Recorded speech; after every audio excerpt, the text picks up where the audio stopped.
I'm joined now by Michael Steele, former chairman of the Republican National Party. My great friend, you know him as one of the co-hosts of The Weekend, which airs right before Velshi on MSNBC, which I generally really enjoy, except kind of wrecked some things for me because Michael Steele used to be the guy who sat in here and helped me out if I was traveling. Michael, it's great, always great to have you on Velshi. You are part of the team. I was watching your show this morning, and you tackled this topic in a lot of different, very interesting ways. But while you were doing that, the Vice President of the United States was doing the rounds on, the Vice President candidate, J.D. Vance, was doing the rounds talking about this. I would like to just play you. He was asked about these baseless claims on NBC's Meet the Press. I know you guys ran that, but he was also asked about it on CNN. Let me play you a little about what he said. Sure. I have heard firsthand from multiple constituents, people who made 911 calls a month ago, a year ago, who were making these complaints. I trust my constituents more than I do the American media that has shown no interest in what's happened in Springfield until we started sharing cat memes on the internet, which is disgraceful that the American media ignored this town. But it wasn't just a meme. Create stories so that the American media actually pays attention to the suffering of the American people, then that's what I'm going to do, Dana, because you guys are completely letting Kamala Harris coast. You just said that this is a story that you created. So the eating dogs and cats thing is not accurate. Dana, it comes from firsthand accounts from my constituents. All right.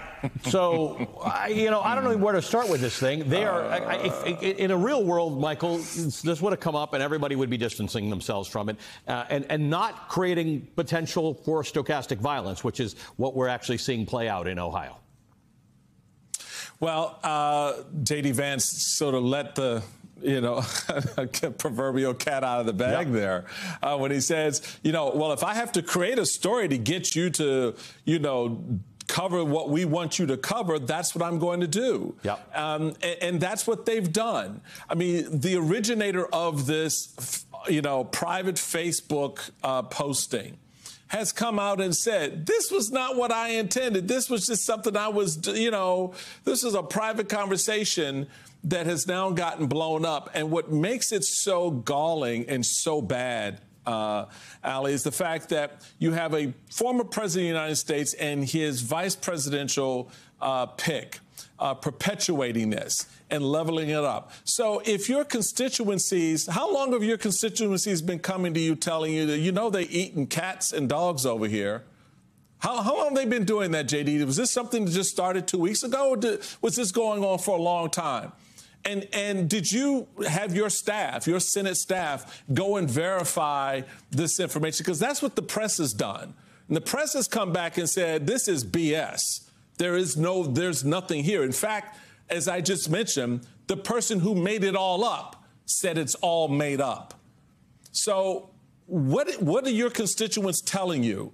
What kind of barbecues have you been to where they're serving cat? Yeah. So, this is where it gets ridiculous. And the fact of the matter is that we are talking about this 50 days out from a presidential election. Should tell the American people everything they need to know. And the one thing you need to know is there was a reason you fired Donald Trump in 2020. Yeah. Remember that reason, because they're coming back with more. Right. I would think he would downplay the reasons that Donald Trump was fired. You would think. We're a day away from some of the voting starting in Pennsylvania, and in a really important presidential debate, arguably more important than the last one, right? Because we got a new candidate. This was going to be the one that really mattered. Donald Trump kept saying he wanted it. We talked about people eating pets. We talked about replacement theory. We talked about, Jason Stanley just made the point that these people who Donald Trump said hardly speak English, don't even really know what country they're in, but somehow on Election Day, they're fully able to motivate to turn out to elect Democrats. We talked about Kamala Harris supporting gender reassignment surgery for migrant people in prisons. This was a moment to distinguish yourself from a policy perspective about the things you're going to do. And the one time he was asked a question about policy, about health care, he said, you don't have a plan, he's got a concept of a plan. 8 years, 10 years, this guy's been in government, but he's got a concept of a plan for health care. What's going on here? Is it so important to motivate the fringe that he's just forgetting about the mainstream? Well, that's a very good point, because that's the frustration, from what I understand, from a lot of folks who try to remember how we started this conversation. Let's go back to that. At the beginning of this campaign, Donald Trump's got a serious campaign team around him. He's gotten rid of the Corey Lewandowskis. He's gotten rid of the riffraff, right? He's really serious. He's got two political astute players of the game, right?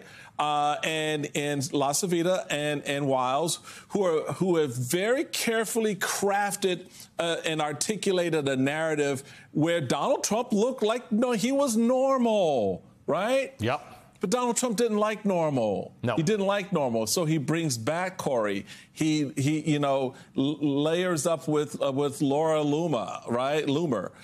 So he's brought the crazy back in and is controlling the narrative. And guess what we're now talking about? All the things you just said. Yep. So he doesn't want to do that, because at the end of the day, for Donald Trump, which we saw in this debate, it's not about expanding his base vote. It's not expanding that ceiling that he's hit at 46, 47%, because he thinks all he needs are his base voters to win this thing. Let him keep thinking that. Meanwhile, Kamala Harris is going to go out and have Republicans like myself and others support her, along with fellow travelers of independent voters, people of color, people from different experiences coming to the table because they don't want to look backward. And she's going to places in Pennsylvania that voted Republican by a lot. She's gone to places in North Carolina that voted Republican by a lot. Yes. Places in Georgia that voted Republican. She's taking the fight to them. Okay, knock yourself out. If you want to be talking about fringe, weird stuff, that's up to you. Michael, it's always great.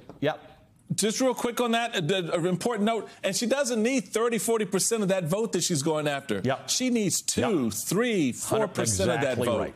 Exactly right. Just a few votes here and there, and that election gets won. Michael, it is always a great pleasure to have you on the show. Thank you, my friend. Michael Steele is a former chairman of the Republican National Committee. He's the co-host of The Weekend, which airs on MSNBC right before Velshi from 8 to 10 a.m. Eastern on weekends.